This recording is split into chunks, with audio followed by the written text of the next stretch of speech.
ప్రాణాపాయ స్థితిలో ఉన్న సూరజ్ను కాపాడి తన ప్రేమను నిరూపించుకున్న జోష్న. అసలు ఇదంతా ఎలా జరిగిందనేది వీడియోని స్కిప్ చేయకుండా చివరి వరకు చూడండి. కార్తీక దీపం అప్కమింగ్ ఎపిసోడ్స్లో ఏం జరగబోతుందో ముందుగా తెలుసుకోవాలి అనుకుంటే కింద కనిపిస్తున్న హైప్ బటన్ మీద క్లిక్ చేసి వీడియోని లైక్ చేసి ఛానల్ని సబ్స్క్రైబ్ చేసుకుని పక్కనే ఉన్న బెల్ సింబల్లో ఆల్ పై క్లిక్ చేయండి. సూరజ్కు జోష్నకు పెళ్లి జరగాలని మీరు కూడా కోరుకుంటే కామెంట్లో ఎస్ అని టైప్ చేయండి. ఇక సూరజ్ అలా చెప్పి వెళ్ళిపోయిన తర్వాత జోష్నలో చాలా మార్పే వస్తుంది. ఎందుకంటే ఇన్ని రోజులు కూడా జోష్నను అంతో అబ్జర్వ్ చేసిన వాళ్ళు ఎవరూ లేరు.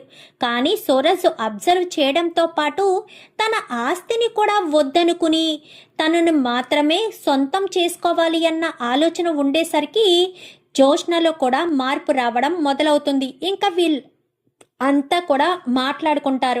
కార్తీక్ని మర్చిపోయి సూరజ్ని ఎప్పటికి ప్రేమించాలి, సూరజ్ తనని జోష్న ప్రేమిస్తుంది అన్న విషయం సూరజ్ తెలుసుకునేటట్టుగా జోష్న ఎప్పుడు ప్రవర్తించాలి అన్న ఆలోచన మీదే ఉంటారు అందరూ కూడా. కానీ జోష్నలో వస్తున్న మార్పును మాత్రం ఎవరూ గమనించుకోరు.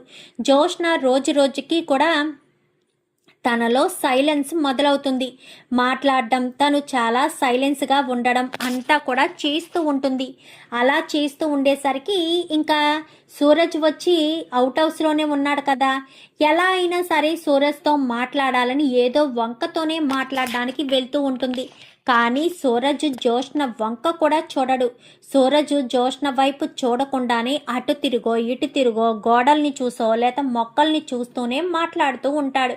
ఇదేంటి సూరజ్ ఎలా మాట్లాడుతున్నాడు? సూరజ్ నాతో నాతో మాట్లాడవలసిన అవసరం సూరజ్కి లేదా అని చెప్పి ఇంకా జోష్న అయితే అనుకుంటుంది. ఏంటి సూరజ్ నాతో మాట్లాడవా ఏంటి అనగానే, నీతో మాట్లాడవలసిన అవసరం నాకు లేదు, నువ్వు వచ్చి మాట్లాడుతున్నావు కాబట్టి మాట్లాడుతున్నాను అంతే, నేను నీ దగ్గరికి వచ్చి మాట్లాడలేదు కదా అని చెప్పి మాట్లాడేసరికి, ఏంటి నువ్వు నా గురించి అంటున్నావా? నువ్వెందుకు నా గురించి ఎలా ఆలోచిస్తున్నావు? నాతో ఇంతకు ముందులా ఎందుకు మాట్లాడలేకపోతున్నావు అనగానే, నువ్వంటే నాకు ఇష్టం లేదు అని నువ్వు ఆల్రెడీ చెప్పావు కదా, చెప్పిన తర్వాత మళ్ళీ నేను నీతో ఎలా మాట్లాడతాననుకున్నావు? అందుకే ఇంకా నేను నీతో మాట్లాడదలుచుకోలేదు, మాట్లాడను కూడా అని చెప్పి మాట్లాడేసరికి ఇంకా ఏమనాలో కూడా అర్థం కాక జోష్నకు. కానీ జోష్నకు ఒక పంతం ఉంటుంది. ఒకప్పుడు నాతో మాట్లాడిన వాడు ఇప్పుడు నాతో ఎందుకు మాట్లాడడం లేదు, నా మీద ఎందుకు అంత ద్వేషం పెంచుకున్నాడు, అంత ద్వేషం పెంచుకుని అంతలా మాట్లాడవలసిన అవసరం ఏముంది అని చెప్పి జోష్న పంతానికైనా సరే సూరజ్ని తన వైపు తిప్పుకోవాలని పదే పదే సూరజ్ చుట్టూ తిరగడం మొదలు పెడుతుంది. ఏంటండి, ఒకప్పుడు సూరజ్ జోష్న చుట్టూ తిరిగేవాడని జోష్న చెప్పింది, కానీ ఇప్పుడు జోష్న ఏంటి సూరజ్ చుట్టూ తిరుగుతుంది అనగానే, ప్రేమ అంటే అంతే సుమిత్ర, మన చుట్టూ మన దగ్గరగా ఉన్నప్పుడు వాళ్ళ విలువ మనకు తెలీదు. ఎప్పుడైతే మనల్ని దూరం పెడతారో, మనకు దూరం అవుతారో అప్పుడే ఎదుటి వాళ్ళ విలువ మనకు తెలుస్తుంది. వాళ్ళు మనల్ని ఇష్టపడుతున్నారు అన్న విషయం మనం అప్పుడే గమనించగలుగుతాము అని చెప్పనేసరికి, ఎస్ నువ్వు చెప్పింది నిజమే సుమిత్ర అని చెప్పి, మీరు చెప్పింది నిజమేనండి అంటూ ఇంకా ఇద్దరు కూడా మాట్లాడుకుంటారు. పోనీలేండి, సూరజ్ జోష్నకు పెళ్లి జరగాలని మనం ఆశపడుతున్నాము, ఏదో రకంగా వాళ్ళిద్దరూ ఒకటైతే సరిపోతుంది కదా అని చెప్పాను. కానీ కొంచెం టైం పడుతుంది అనేసరికి, ఎంత టైం పట్టినా కానీ ఇప్పుడు సూరజ్ పెళ్లి చేసుకోవడానికి సిద్ధంగా లేడు కదా, ఆల్రెడీ చెప్పాడు కదా, జోష్న మనసులో నేను ఉన్నాను అన్న ఆలోచన నాకు వస్తేనే జోష్నను నేను పెళ్లి చేసుకుంటాను, లేకపోతే పెళ్లి చేసుకోను అని ఆల్రెడీ సూరజ్ చెప్పాడు కాబట్టి ఖచ్చితంగా సూరజ్ జోష్నను పెళ్లి చేసుకోడు. సూరజ్కి జోష్న తనని ఇష్టపడుతుంది, ప్రేమిస్తుంది అన్న ఆలోచన వచ్చి తనకు తెలిస్తేనే ఇష్టపడతాడు.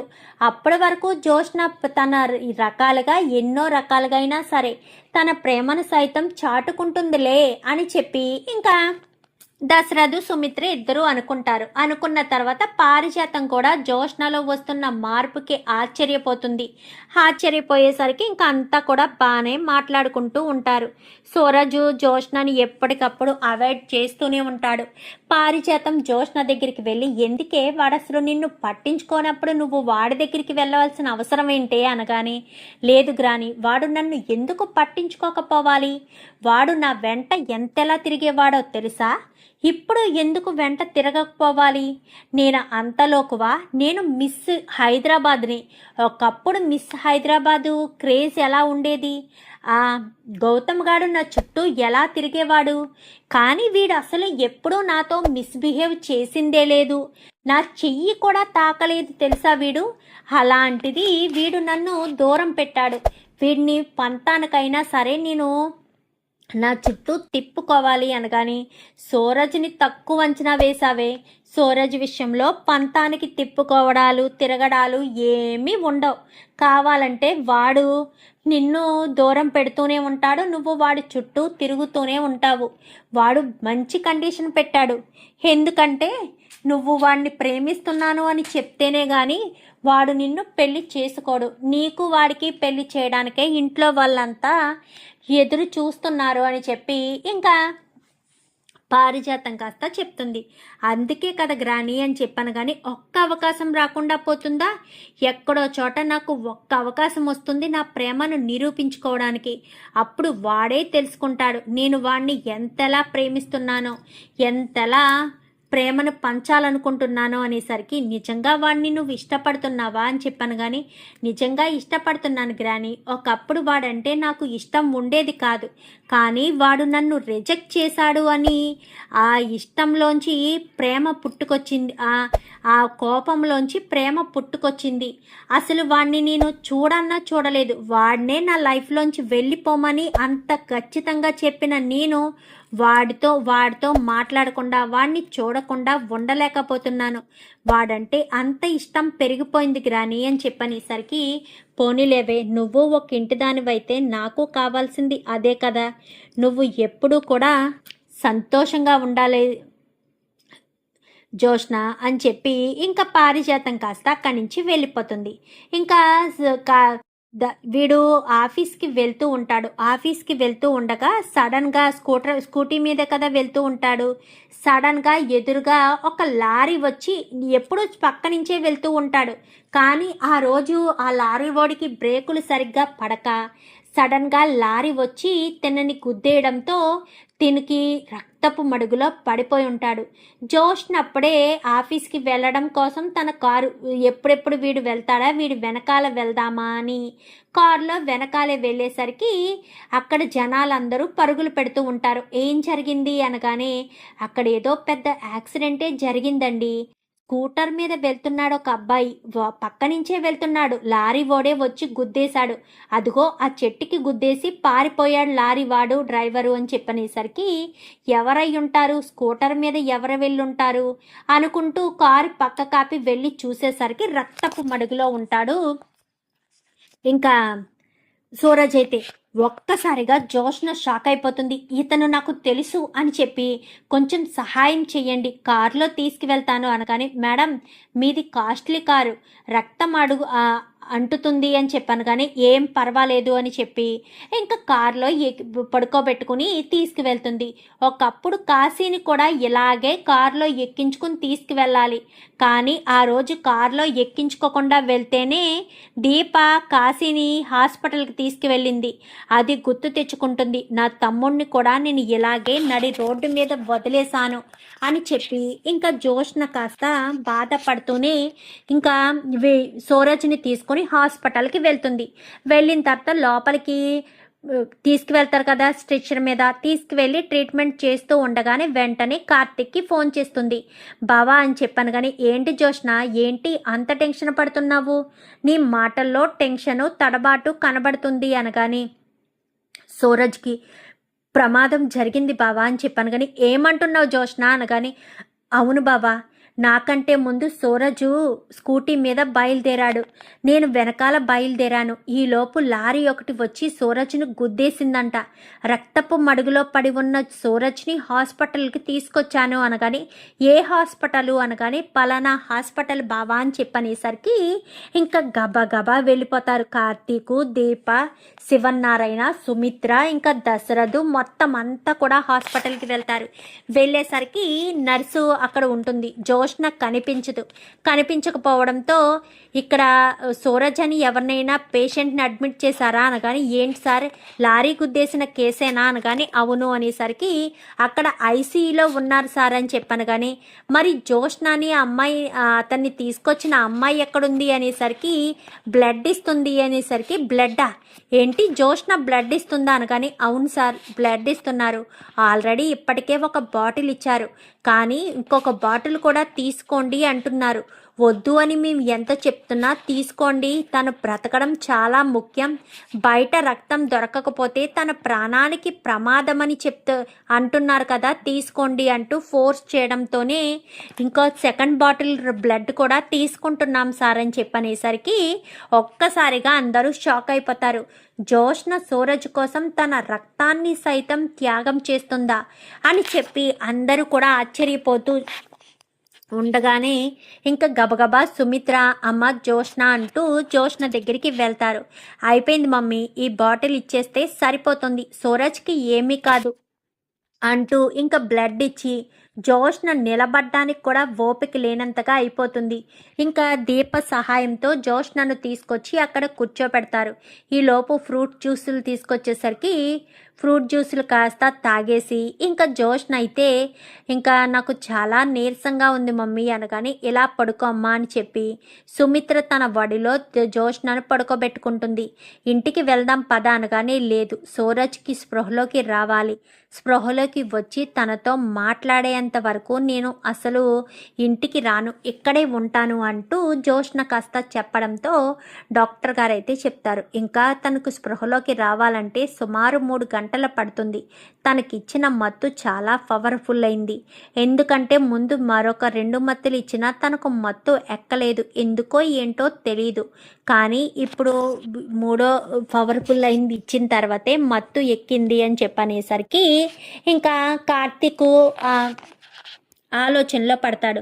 అదేంటి, ఎవరికైనా మొదటిసారి మత్తు ఇవ్వడంతో ఎక్కేస్తుంది కదా, 2 సార్లు ప్రయత్నించినా కానీ మత్తు ఎక్కకపోవడం ఏంటి అనుకుంటూ ఆలోచిస్తూ ఉండగా, ఏంట్రా కార్తీక్ ఏమైంది అనగానే, ఏమీ లేదు మావయ్య, నేను ఫారిన్లో ఉన్నప్పుడు ఒకరికి ఇలాగే జరిగితే వాళ్ళ విషయంలో కూడా సేమ్ ఇలాంటి సిచ్యువేషనే వచ్చింది, అది గుర్తొచ్చింది అనేసరికి, ఏంటా విషయం అనగానే, ఏమీ లేదులే మామయ్య అని చెప్పనేసరికి, ఎందుకంటే ఫారిన్లో ఎక్కువ మత్తుకు బానిస అవుతారు కదా, సో తన స్నేహితుడు కూడా ఇలానే అయ్యేసరికి మత్తుకు బాగా బానిస అయితే తనకు ఒకసారి ఇలాగే ప్రమాదం జరిగితే మత్తు ఎక్కదు, ముందు 2 సార్లు ఎక్కకపోవడంతో 3వసారి చాలా కఠినమైన మత్తు ఇచ్చేసరికి అది ఎక్కుతుంది, అందుకోసమని అది గుర్తు తెచ్చుకుంటాడు.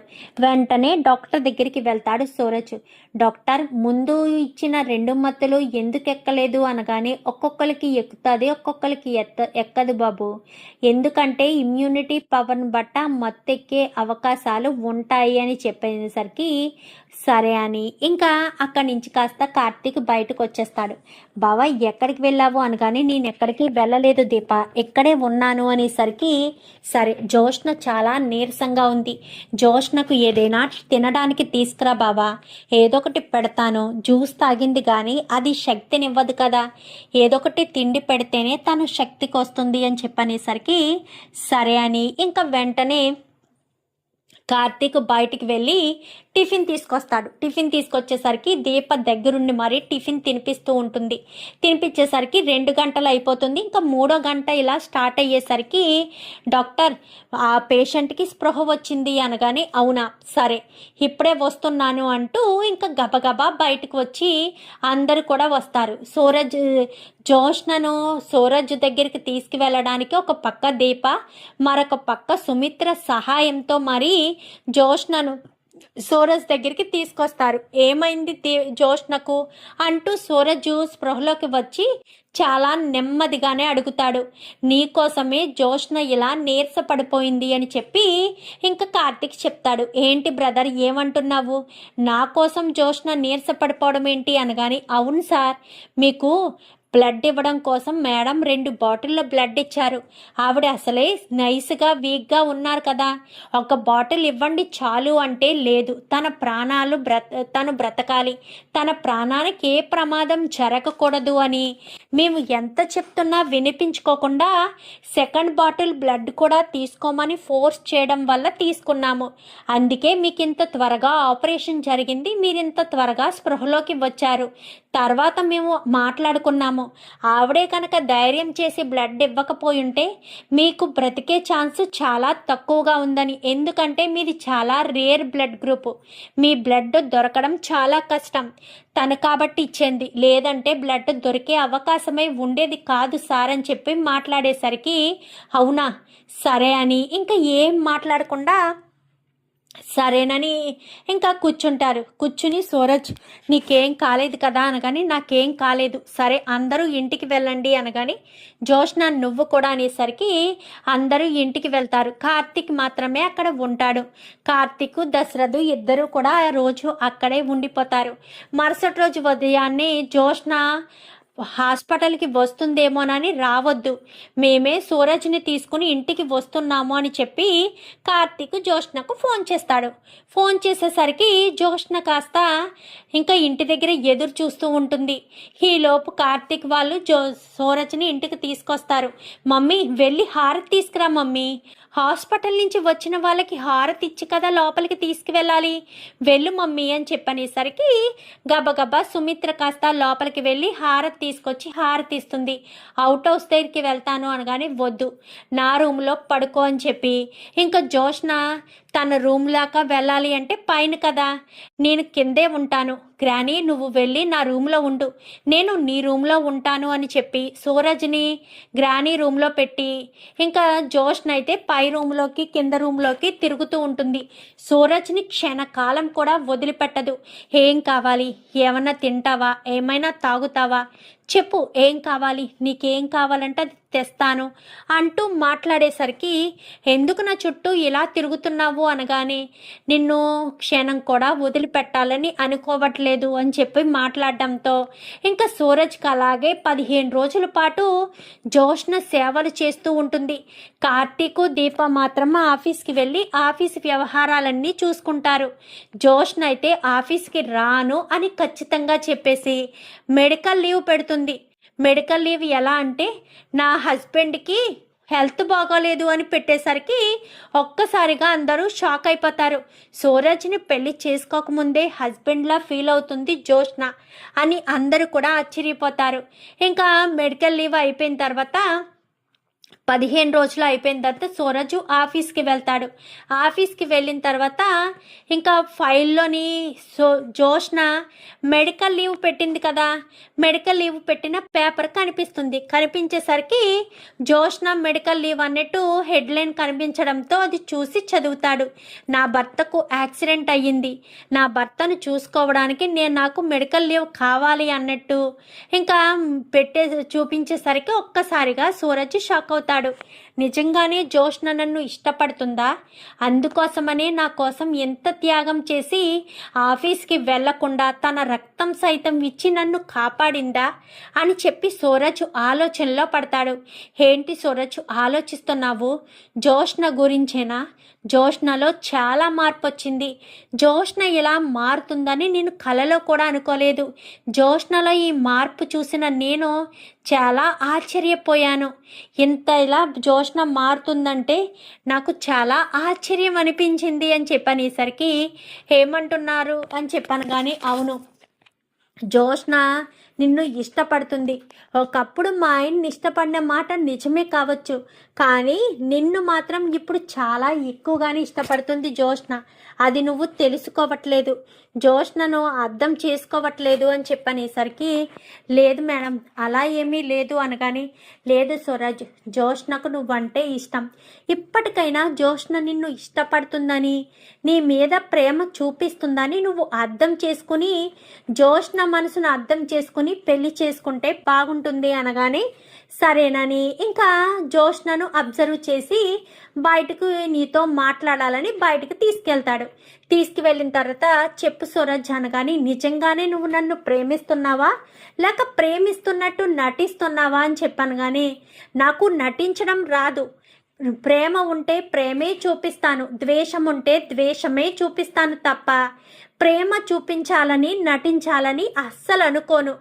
ఏది అనుకుంటే అది నిర్మోహమాటంగా పైకి చెప్పేస్తాను. అలాంటి మెంటాలిటీ నాది, అంతే తప్ప ప్రేమ చూపించాలని నాటకాలు ఆడవలసిన అవసరం నాకు లేదు అంటూ చెప్పేసేసరికి, అయితే మన ఇద్దరం పెళ్లి చేసుకుందామా అని చెప్పనగానే ఒక్కసారిగా జోష్న షాక్ అవుతుంది. నిజంగా చెప్తున్నావా అనగానే, నిజంగానే చెప్తున్నాను, మనం పెళ్లి చేసుకుందామా అని చెప్పి జోష్నను సూరజ్ మరొక్కసారి అడిగేసరికి, సరే చేసుకుందాము అని చెప్పి జోష్న కాస్త చెప్తుంది. చెప్పేసేసరికి అదే విషయం ఇంట్లో ఉన్న వాళ్ళందరికీ కూడా చెప్పడంతో ఇంట్లో వాళ్ళంతా కూడా చాలా హ్యాపీగా ఫీల్ అవుతారు. అంటే జోష్న సూరజ్ ఇద్దరు మళ్ళీ ఒకటి కాబోతున్నారన్నమాట. ఇద్దరు జోష్నను సూరజ్కి ఎంగేజ్మెంట్ చేద్దాము అని చెప్పాను. కానీ అంతకంటే ముందు దత్తత కార్యక్రమం చేస్తే బాగుంటుందేమో మామయ్య గారు అనగానే, వద్దు మామయ్య, దత్తతది ఏం అవసరం లేదు, సూరజ్ లానే ఉండనివ్వండి. నేను తనని ఇష్టపడ్డాను, తను అనాథ అని ఒకప్పుడు మాట్లాడాను, తప్పు చేశాను అని అర్థం చేసుకున్నాను. సూరజ్ లాంటి మనస్తత్వం చూడాలి తప్ప తను అనాథ, అందరూ ఉన్న వాళ్ళ అని ఆలోచించకూడదని నాకు అర్థమైంది. నేను ఎంత పెద్ద పొరపాటు చేశాననేది నేను తెలుసుకున్నాను అని చెప్పి ఇంకా జోష్న కాస్త క్షమాపణ చెప్తుంది. మనలో మనకి క్షమాపణలు ఎందుకు, అయితే ఎంగేజ్మెంట్కి ఏర్పాటు చేయండి మామయ్య. తల్లిదండ్రుల స్థానంలో ఉండి మేమైతే తాంబూలాలు పుచ్చుకుంటాము, దత్తత కార్యక్రమం లేకపోయినా.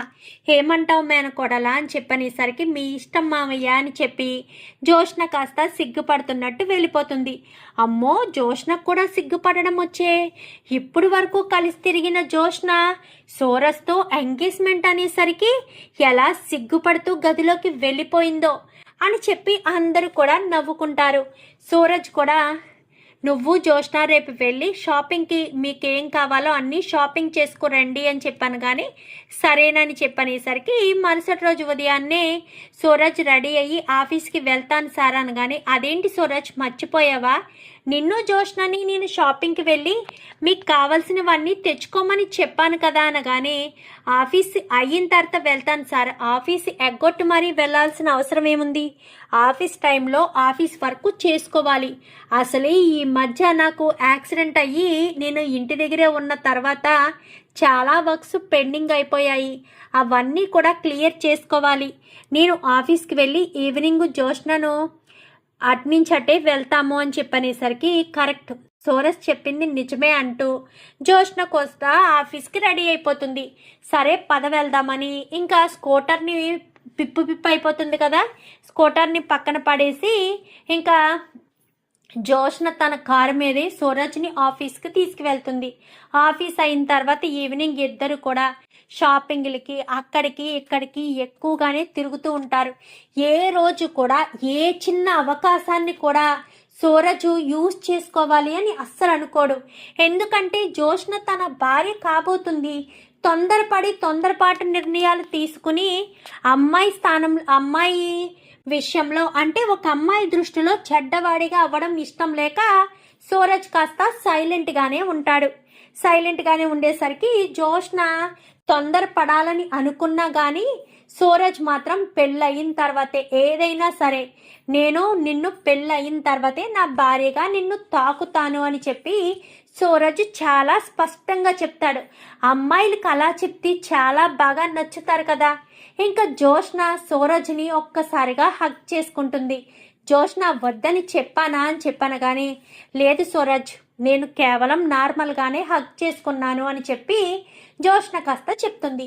చూద్దాం మరి రాబోయే ఎపిసోడ్స్లో జోష్న సూరజ్ ఇద్దరు ఇలానే కలవాలని, జోష్నకు సూరజ్ మీద కలిగిన ప్రేమను సూరజ్ గుర్తించాలని మీరు కూడా కోరుకుంటే కామెంట్లో ఎస్ అని టైప్ చేయండి. Thank you for watching.